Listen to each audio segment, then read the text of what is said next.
এক জঙ্গলে থাকত এক বিশাল শক্তিশালী হাতি।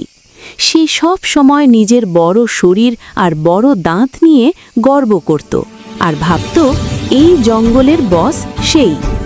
অন্যদিকে থাকত এক ছোট্ট ইঁদুর, যে আকারে ছোট হলেও খুব বুদ্ধিমান ছিল, কিন্তু কেউ তাকে গুরুত্ব দিত না।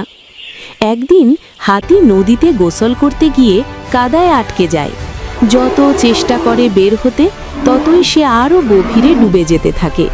সাহায্যের জন্য চিৎকার করলে অন্য পশুরা দূরে দাঁড়িয়ে হাসাহাসি করতে থাকে। তখন ছোট্ট ইঁদুর এগিয়ে এসে বুদ্ধি খাটিয়ে লতা আর দড়ির মতো গাছ জোগাড় করে সবাইকে একসাথে টানতে বলে।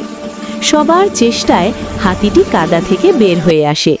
তখন হাতি বুঝতে পারে শক্তি মানে শুধু বড় শরীর নয়, আসল শক্তি হলো বুদ্ধি। ইঁদুর মুচকি হেসে বলে, বোকা হাতির জন্য লাইক ও সাবস্ক্রাইব করো।